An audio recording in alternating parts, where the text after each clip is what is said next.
Placeholder, and I'm joined by my co-host and longtime friend Sachi. We're second career landscape designers and bring our life experience and a fresh perspective to designing gardens. And I'm Sachi, and you're listening to the On Garden Design podcast, where we chat about what makes a garden great, and we try to inspire and make designing accessible to anyone interested in gardens. So what are we talking about today? Very exciting. We have another fabulous guest joining us in the studio today. We are chatting with Lachlan Richardson, a garden designer who is forging an innovative business model that speaks to those seeking a biodiverse and sustainable garden. Lachlan is of a younger generation, and we think that might really resonate with those looking for affordable pre-designed options who don't mind rolling up their sleeves. It makes us sound like grandmas, Fleur, I have to say. But welcome, Lachlan. It's great to have you in the studio. I'm going to dive straight into the questions because I think what we've done is piqued everyone's interest. Who is this Lachlan person who's younger than Fleur and Sachi? So he must still be at school. I'm definitely not. Can you tell us a bit about yourself, your background, and how you came to be a landscape designer? Yeah, sure, absolutely. So firstly, I just wanted to thank you both for having me on the podcast. It's really cool to be here. And I also just wanted to quickly acknowledge that we're meeting on the lands of the Ngunnawal and Ngambri peoples. I just wanted to extend my respect to any Indigenous people who might be listening to this, as well as all of the elders past, present and emerging who are of this land. So I'm Lachlan Richardson. I'm a garden designer. I've been gardening for 15 years. I worked with my grandpa and my uncle. They both had like a gardening business where I was kind of learning the ins and outs of garden maintenance, and I worked under them for 4 years until I was 19. I just want to quickly note as well, Mum's actually a landscape architect too. So that helps. It's in the blood. Yeah, I've kind of grown genetics. up. Yeah, unfortunately, like I'm an apple who didn't roll very far from the tree. So I guess I'm constantly looking for new ways to express that and explore the industry and like what does it mean to explore the landscape industry in a modern context beyond sort of like the older traditions that I grew up learning from her. And Dad's an ecologist as well. So I was actually born. I was born and we lived in a hut in Namaji down in Tidbinbilla, cool. which is for any listeners who aren't from Canberra. Namaji is like a national park, which is basically like 10 minutes. So it's within the ACT. Yeah, that's right. Yeah. It's just on the border of New South Wales towards the Snowy Mountains. And I have to say, Fleur and I spent many weekends and times in Namaji. When we were at school, we used to do a lot of hiking in Namaji. So we probably passed you in the hut at some point. Waving. We had like a pet kangaroo at the time when we were living there. And all right. Yeah, it was like a rescue kangaroo that we were kind of raising. And it sounds very alternative. Yeah, well, I don't know. Dad was a ranger, so we were living down there like in one of the rangers' huts at the time. Very cool. So I guess landscape has been part of my blood for a long time.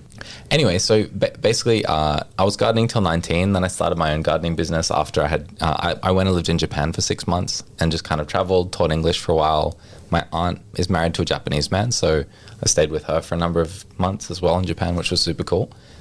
And then coming back, I was like, oh no, I'm run out of money. I've just spent 6 months living in Japan and not really earning very much money. What do I do? And I just took, I guess, all of the skills that I had learned as a gardener and started my own little gardening business with like a flyer drop. That was kind of interesting because I learned a lot about the traditions of like, I guess like colonial gardening and like looking at gardening from like a very European perspective, because a lot of the customers sort of had very traditional views. But then I think I ran that gardening business for maybe 4 years, and it gradually evolved into like when you're working in people's gardens, they'll ask you questions.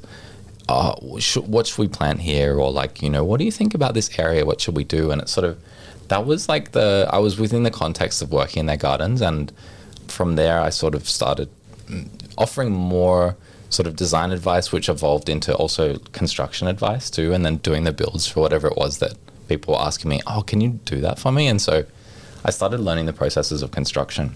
I had this incredible mentor who's actually passed now. His name was Paul Linzart, and he was a really good friend of mine's father, and he sort of mentored me through the process of construction, but from Melbourne where he was working. And so it was kind of, in a way, that sort of set the tone for what Flo was introducing at the very beginning, which is that I'm working on creating guides and teaching people maybe who are open to rolling their sleeves up how to create their own spaces. I'm a qualified landscaper now. I got my recognition of prior learning from an institute maybe 2 years ago, and that was based on just submitting evidence of all of my past projects. And so I just had phone calls with them, sent documentation of all of my past projects, and showed them I haven't gone through any formal pathway. Fleur and I actually met in uni. That's right. But I just studied like for 1 year at uni and like just kind of cherry picked the courses that I was interested in doing, and then decided that it wasn't really for me. I had enough business going on at the time. Yeah. And so it was kind of interesting that like Fleur and I sort of originally met through uni, but then reconnected like a few years later after, like, now you're practicing in the industry as well. And like, That's we're right. sort of both practicing and occupying slightly different spaces in this. And isn't it interesting that we've had such a different journey to get to where we are? Yeah, totally. And I love listening to you, because I'm hearing that, there's so much that's self-taught. There's so much you've had influence, like you said, in those sort of colonial style gardens. You've had that exposure to Japanese and a bit of philosophy there, which I think comes out in your approach. And so packaging all this together, you've got the practical skills. So what's led you now to delivering it in terms of landscape design as opposed to construction or landscaping, totally. or even horticultural and planting? You've come to put that all together as landscape design. Yeah, so I sort of always knew that I wanted to do design for a living. The advice that I was given by Paul when I was 20 was that architects suck for the most part. He was quite opinionated about them.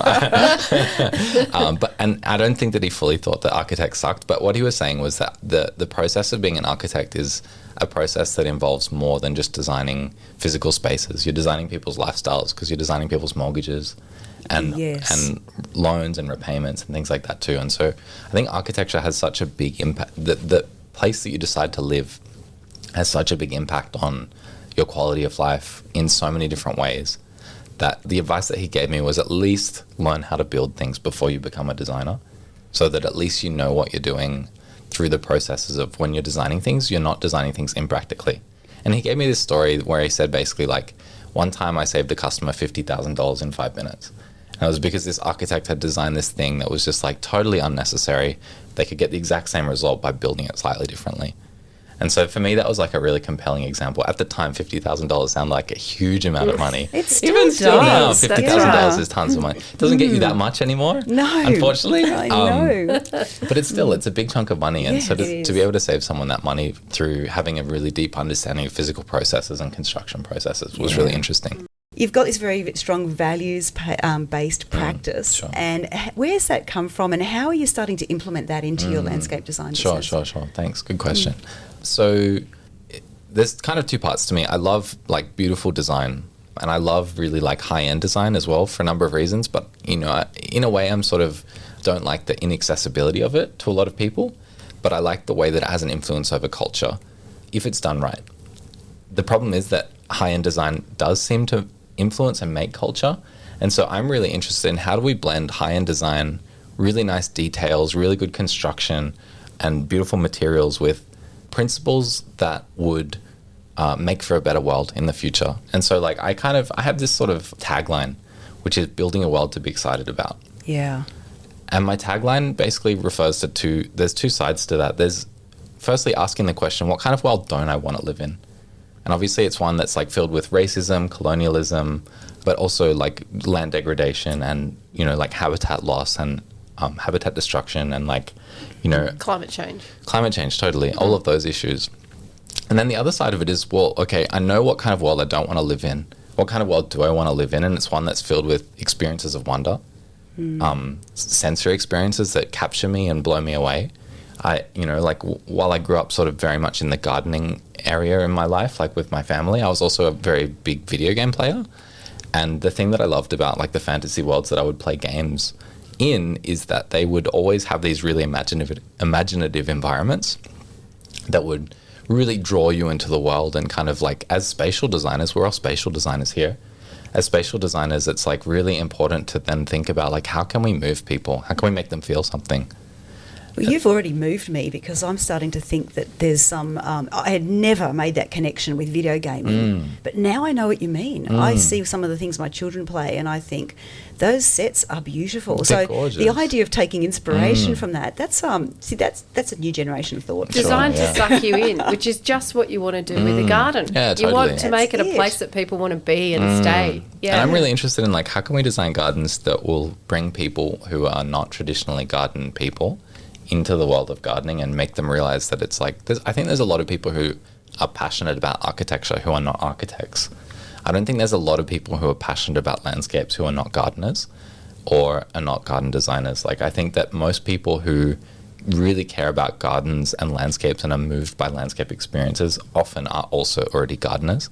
And I'd love to work out how can we bring people who are not coming from those backgrounds into an appreciation of those spaces. You know, this is sorry to interrupt you there, but No, it's okay. we recently interviewed Sue Stewart-Smith, who's written the cool. book The Well-Gardened that's huge, Mind. yeah. And It's a great book. It's a great book, and she really unpacks that idea of how those who are really, you know, suffered trauma or broken, or, you know, somewhere on the mental health spectrum, or even, you know, old age, dementia and some limitations, how getting and trying to entice them into the garden has incredible health benefits. Totally. Because it really adds to that whole human experience. Yeah, it does. So I think that's almost kind of where you're coming from Yeah, as well. totally. Yeah. So, I mean, like, I really think But about I'm hearing there's something more. I'm hearing it's Sure. about joy Sure. and you know, and wonderment almost, you know, as opposed to necessarily something that's good for you. Like Do you know what I healing or mean? restorative. Yeah, that's right. And maybe it's the same thing. And we're probably getting very philosophical here. that's Does okay. joy and, you know, wonderment mean that it's therapeutic? Who knows? Who knows? I think when we think about, like, what kind of, you know, if we're thinking on, like, a high level, what sort of society do we want to live in? Obviously, it's one where we want to have good mental health. And obviously, there's a lot of trauma in our society. My partner has complex PTSD. And so, like, I'm constantly aware of the benefits of gardening from that mental health perspective. You know, the same as all of the stuff that Sue Stewart-Smith would be talking about. Yeah. But at the same time, like, I'm kind of coming from it from a slightly different perspective where I've grown up in it. And so it's normal for me. It's not like, there's 2 points actually to it being normal for me. One of the points is, like, I take sustainability as a given.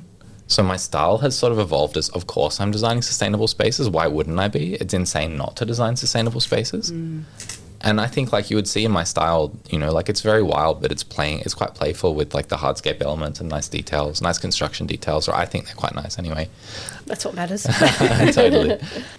And then the play with plants. So that's one part of it. But then the other part of it as well is, like, because it's so normal for me being exposed to landscapes and quite nice landscapes, but they're just nice, a lot of them. A lot of them aren't, like, really strongly compelling for me. And so the thing I'm really interested in is how can I push landscapes and landscape design to another level so that it sort of triggers feelings of wonder. You know, in my writing and, like, sort of the things that I like to focus on, I focus on the intersection between design, gardening, and mental health. But not just mental health from the perspective of, like, not feeling pain, but also, like, how do you experience really great emotions? How do you work with a client to achieve that? Because I imagine every sure. garden has to be individual as a response to the personality of the owner. Totally. And the custodian of that garden. Totally. I think it's really important to have, like, a really good interviewing process and, like, a really good listening process. Like, don't bring too many preconceived ideas into the project. And my fees are quite high as well. I don't take many clients on a year. Like, at the start, or maybe I'll quickly introduce, like, one thing that I'm really passionate about is making all of these benefits that we're talking about accessible and affordable to people. And so I've been working for the last 6 months on developing this kind of product, like a digital product called Placeholder. Yeah. And Placeholder it's like an affordable garden guide. It's like a modular pre-designed garden. It comes with a plant palette, all the spreadsheets you'd need to organize your project so that it can make those sort of boring parts of the project a breeze. And then video instructions that walk you through every step of how to install a garden. And so that's for people who want to get their hands dirty, but also just would like to save themselves heaps of time and money to sort of, I guess, skip the hundreds of hours of research you'd need to do originally to, like, actually make sure that you've created something cohesive, and also skip all of those painful steps of, like, plant failures and picking the wrong plants and that sort of thing. And so it's making DIY more affordable, but also more guided. And the reason that I'm introducing that now is because I believe in, like, accessible design and equitable design and everybody having access to design, not just people who are of, like, a higher socioeconomic class. And so that's the way that I've kind of decided I want to try and share my expertise and make it affordable. I sell these guides for $600. They'll save you, like, $30,000 if you're trying to install a garden that's, like, say, 800 square meters. So they'll save you tons of money. If you're a handy person. But you don't have to be that handy. It's about, right. like, you know, like, I say that basically you need to be, like, relatively able-bodied, I would say. Like, you need to be able to push a wheelbarrow and you need to be, you know, like, willing to engage with the process. But if you can push a wheelbarrow and engage with the process, you can do it. That's what I think. And Sounds so good. Yeah, and do you have sort of, I guess, packages or templates within Placeholder that are for, like a small space garden, a balcony garden, a larger residential garden, Sure. and then how do you work with the plant palette according to where people, like you might have some of our, we've got listeners from 57 countries, you might have someone think, oh, I'd love to get one of those packages, but how will the plants work for me in my climate? Sure. So at the moment, I've only got gardens designed for Canberra and the Southern Tablelands. I'm in the process of trying to partner with people from different cities in Australia, and then I've sent some emails to people in the US as well, hoping to partner with people from different areas of the US. The idea is gradually, hopefully, I'll be able to partner with people with different distinct styles from different places around the world and gradually build up a database of different guides so that people all around the world will be able to be helped by this. Obviously, we have to start close to home where we know the context really well and know the plants really well, but I think through those partnerships, it's an opportunity to learn and share. And, I've spent 6 months developing this sort of whole system. And so I want to make it so that other people don't have to spend all that time developing the system as well, and just make it so that we can then use their knowledge and experience and share that really easily with other people. And then back to your question about are there different types of packages? Yeah, there's totally different kinds of packages. There's one for a balcony rooftop garden sort of a situation for growing in pots. There's if you want to create a butterfly meadow, there's an example for something like that. There's a garden that's been designed for, if you've got deep shade and your whole garden's in deep shade, what kind of a playful palette can we use in a setting like that? Because that's often a challenging. Oh, this is great. I might actually have to start investing in some of Yeah, these that's packages. right. We'll steal some ideas. I wanted to just ask you about this approach because obviously, we all look at residential gardens, and I'd be interested in your sort of key observations about gardens around us. But these packages, how do you actually do things like address some of those issues in them that we were talking about before, like the sustainability, making sure. We are actually designing for the better world as well. In the guide, I like to explain that 59% of all life lives in the soil. Life on Earth lives in the soil, in the topsoil. If you take out all of the oceans from that percentage, then suddenly all terrestrial life is reliant on soil. And I focus so much of my time and energy on building good soils in the guide, or teaching people how to do that because it's so important, and teaching them about microbes and understanding not only soil from a structural and mineral perspective and a chemical perspective, but also from a biological life perspective, how to support biological life.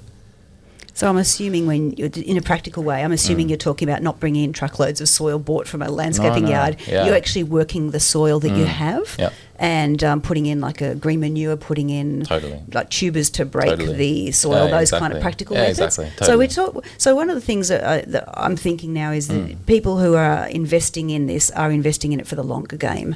Sure. They need to. This is not a quick fix garden. This is about setting it up for success for a long term. Yeah, I think so. And I think if you're committing to your garden, it's no one's going to see incredible success in their garden unless they're spending really thousands and thousands of dollars for established trees and plants instantly. Instantly. If you're not, and that's talking $1,000 a square meter sort of prices potentially for the kind of landscape that we're talking about for that sort of thing. So otherwise, most people are going to be waiting 3 to 5 years anyway for their garden to really grow in. We love tube stock. Yeah, tube stock's great. It's so economical, and I introduce in the guide too that the first concept is the best value for money is the smaller plants because they'll grow in, and so it's not a quick fix, but it's more about the connection that person is learning. I'm focusing on empowering that person more than I'm focusing on just telling them what to do. I'm teaching them how to do soil testing and how to troubleshoot. As well as I guide you through all the steps so you don't have to think too much. But also it's as you build the habit of doing those things, you learn the processes that are associated with it. So that's the guide. Do you mind if I just quickly? Yeah. So that's the guide, and that's one half of it. And I sort of started explaining the guides within the context of you asked me how do you design spaces for a really unique kind of client circumstance, and my immediate response was I charge a lot of money for it. Yeah. And so what I really value and what I really believe is that with these placeholder guides, they're really well set up to work for a really broad range of different settings and contexts, and that they've been designed to be modular, basically. So it's you can just apply it to your own setting and your own context. Those are really affordable because I believe in affordable design. The thing that I don't like is that middle of kind of affordable but kind of bespoke design. It's really difficult because you have to rush the projects. It's a bit of a churn sort of a process. You're sort of repeating a lot of elements from every design. you're not really taking the time, in my experience, to deeply understand the client and deeply understand the project and the brief, and then spend the time that you need in the design process to actually go away and think about it and make prototypes, make mock-ups, play with different ideas. Because if like garden design as an economical discussion, I don't think makes a lot of money. I don't know if you guys would agree with that, but this is what I'm thinking when I'm hearing you say that, because I totally understand what you mean. I work a lot in that middle space, and a lot of the time I think I actually spend a lot of my hours working for free because I get excited by the design, but one of the reasons the clients sort of employed me is because they're watching their budget. And so there's this tension constantly between the beauty and the creativity and the actual time you can spend on it. Totally. So it's a real compromise. It's a massive compromise, and it's challenging. And I think it's important to note too, like, you guys have both had quite successful careers in another industry that's probably quite well paid already as well. Yeah. I'm in quite a different setting. I've got a big mortgage. I haven't got a huge amount of family wealth, anything like that. And so I'm kind of looking at this like, I have to work out a way that I can actually pay down my mortgage really well as a garden designer. Yeah. And that is no easy feat, because I think that the piece that I working with clients is often they're concerned about their budget and they reflect it in the conversation with you all the time. And so you're starting to think, well, how can I create something that is actually, beautiful and will bring that sense of joy and wonderment, but fits their budget? Because if they're going to be looking at, if they don't build it, that's no good either. Or if they end up cringing every time they look at it because they're worried about how much it costs them or it added to the mortgage. It's a real, It's a tricky space, It right? is a tricky and space. invariably I find that you can do a beautiful design and then the client will pare it back in the build process. Constantly, That's right. yeah. And then it just looks really Half-assed. compromised. Yeah. And I find that to me is actually really soul-sucking. And I 100%. think, and so it is, Sachi and I often talk about how do you, one, we've got to make sure that we need to honour our market and make sure you don't devalue the price of what it costs a designer to do a good design. Yep. But also, how do you make it inclusive and get a lot of people in to have that conversation in the first place, to want to help them have a beautiful garden? So I'm constantly conflicted by this. So I love to hear the way you've created this spectrum of affordability. You've got your high-end clients that you need to really work with and understand their motivations for a garden, and you can make it very bespoke, right through to those who are looking for the affordability roll up their sleeves option. I just want to make one note too, just actually in response to that, which is like talking about that middle section.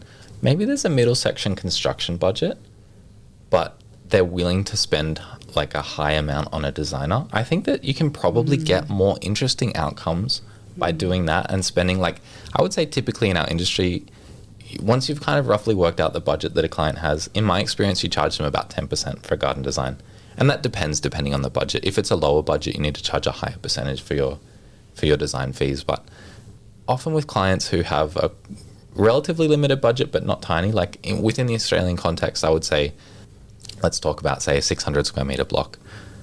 30K would be like peanuts. It's nothing. Yes. You're starting to look at maybe like 60, 80, 90K, something like that is like, yeah, you can do something good. And if you want to do something really flashy, like you're looking at 150K, something like that, in my experience.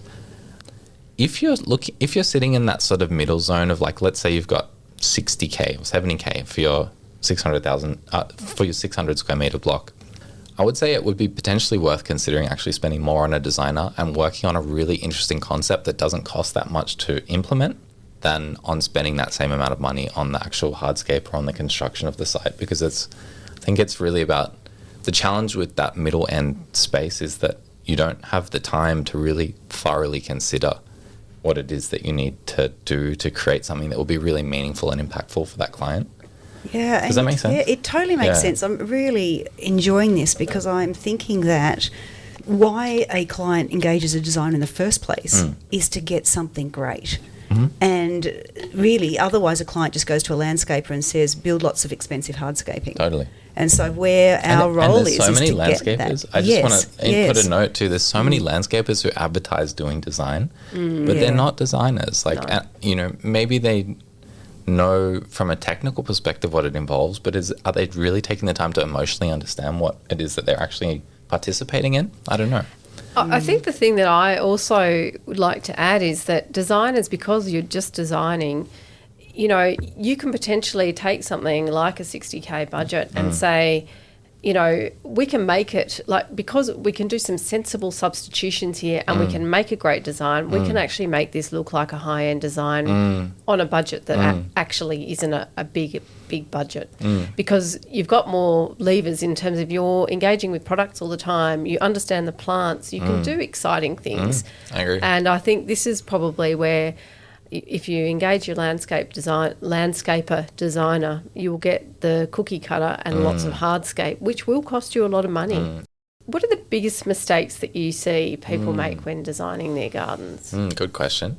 I would say that they start trying to design it too soon, without enough time in their garden, just learning about how does it work? How does like the sun in this garden work? Where are the moist spots in this garden? What's working, what's not working, and why? I think I try to encourage people to play more. I think like if you want to do a really, really high-end fancy garden, like don't start with a really high-end fancy garden, just as an example. And I'm giving that as an example because I think that's the furthest end of the spectrum. Like a lot of people, and potentially these listeners, are not going to be looking for a really high-end expensive garden, 200K garden. They're going to be more interested in like, oh yeah, I'm just trying to do something at home. Play in your garden, learn what you like, get to really familiarize yourself with like what plants you really enjoy and which plants you don't enjoy and which combinations of plants and textures and things you really enjoy, and also what works for your garden too. So I think playing is really important, and people try and jump into designing too quickly. Tell us about what you simply will not put in someone's garden, even if the client requests it. Are there any kind of red line things you say, no, I'm not doing that? Good question. I was wondering if you guys would ask me that, actually. And I find that the first thing that came to mind was like artificial turf. But then after thinking that, I thought to myself, you know what, actually I'm going to pull that comment back and answer in a slightly different way, which is I don't take clients that would ask me to do something I wouldn't be comfortable with. And so if for some reason I've decided that there's a client who I think has a good match with me, and then they ask for something really unusual like artificial turf, I'm going to consider it still. I don't have a really hard red line, because in a very few contexts, maybe artificial turf could be a really good outcome and could be a really good option. I'm not suggesting that you should be using artificial turf. I think it's a really terrible thing most of the time. It's like a big sheet of plastic pretending to be nature. Yeah. So I don't think it's a good thing, but I also just want to be flexible in thinking that different materials and different approaches can be used in really innovative new ways, I think, that kind of redeems them. That makes So in your answer, you also implied that you tend to work for clients that you're values-based alignment with. Absolutely. And so do you have a situation where you actually said to a client, I don't think we're a good match? Yeah, absolutely. Oh. Yeah. See, I think it's really important to say, like, we don't feel aligned, and, like, you should maybe try out this other designer. I don't think I'm not the right person for this project. Yeah. Say it all the time now, actually. Wow. That's very brave. Yeah. I think there's a lot of designers out there that potentially struggle to do that. Oh, I do. I totally do. I think, okay, I can adjust myself to meeting this client's requirements. But I think sorry to interrupt, but I think it's really important to be able to do that. And I think learning how to be flexible in your thinking to work with different clients is important.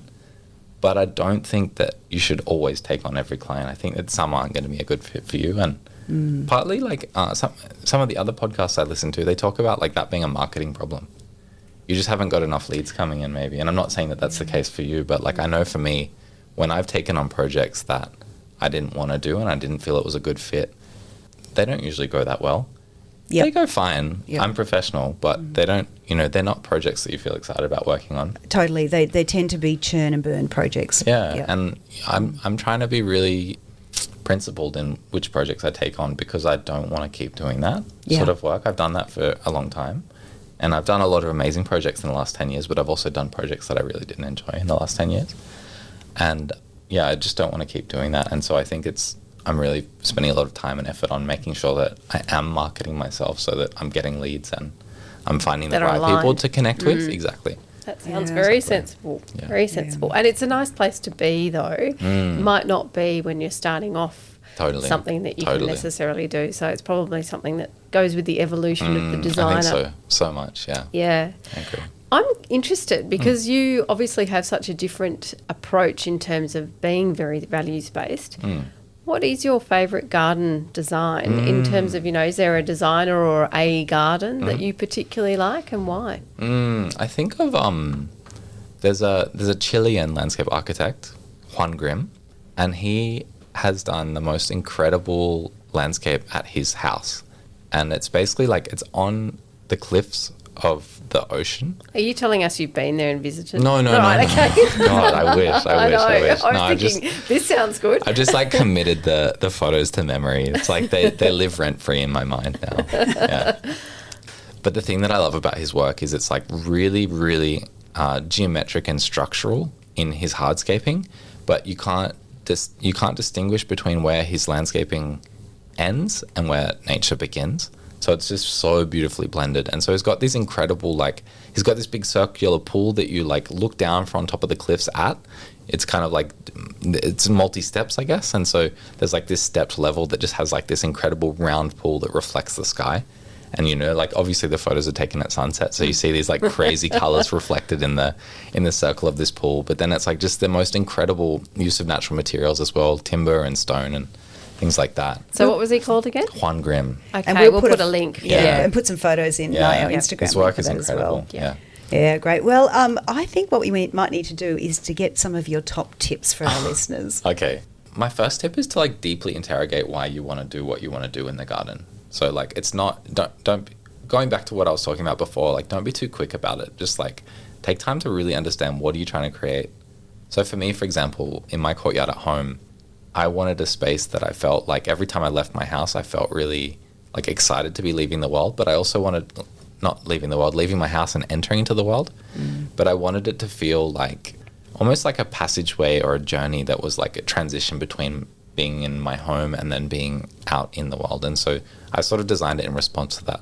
I also wanted it to feel wild, and I wanted it to be able to host 15 friends in it. And so those were my key values that I wanted to, or key uses, I guess, that I wanted to have. Almost the purpose of your garden. Yeah, totally. I really deeply interrogated that before I started with the design of the project, because I wanted to make sure that it would kind of satisfy all of my requirements.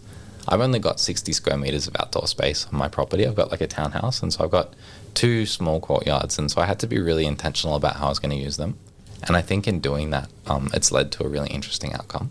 So finding ways to double uses as well. On my retaining walls, I excavated 18 tons of earth to change the experience of the entry into my house. So you come in, walk down a few steps, and then walk up a few steps. And so it kind of for me, it creates this experience of being in my own isolated world. The fences are higher because you're walking down lower. Yeah. And so you have this really high level of privacy, and it's your own space. And I have a pond there as well, and that's circulating and adding the sound of water to the space. So yeah, the first tip I would say is definitely deeply interrogate why you want to do what you want to do, because I think if you understand what it is you're actually hoping for the garden to give you, you'll be able to do a much better job of designing it.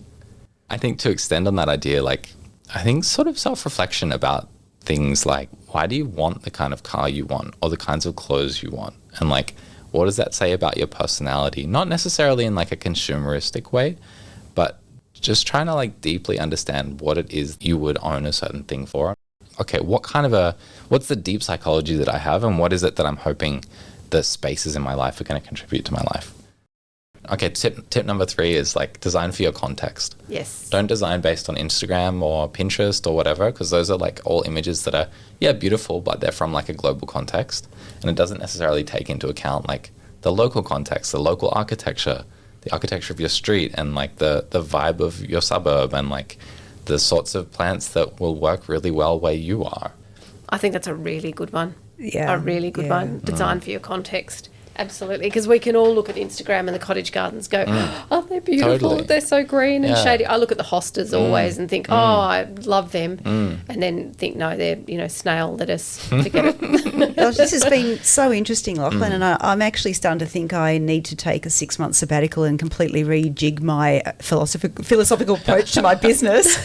Not at all. It's one of those things that I think it's so important to just be doing it as you go, right? You've always got to be considering. But that's why we love to interview different folk, because sure. getting all this stimulus, and hopefully our listeners are just getting different ideas, and they will, a presenter like yourself will, a designer like yourself will resonate with a group of listeners, and maybe not with other listeners, but it's creates that, we are a very broad church. We use that term, and there's no one way to do And garden opportunities design. Totally, for I agree. reflection. I think that's the key thing. And I think Lachlan's practice is very much about reflecting on, your touch in the earth, in your context, how you want to be, how you want to actually engage with the community as well, and offer your business too, which I think is a really refreshing approach, Lachlan. Thanks. I It's appreciate been that. It's been a fantastic conversation. Thanks. Yeah, the best place to find me is Instagram. You can check out my website, www.loch-richardson.com, and you can check out my blog there. You can join the newsletter or learn about Placeholder as well, which is the garden guides we were talking about before. Fantastic. Well, thank you so much for your time, Lachlan. And I think we've got plenty of food for thought. I certainly am going to be thinking about how I do things, both in my garden and in my business going forward. And for our listeners, please follow us. You can find us on Spotify, Apple Podcasts, wherever you get your podcasts. You can also see photos related to this episode on Instagram and follow us there at On Garden Design. And we'll talk to you again next week. Thanks for listening. Bye then. Bye.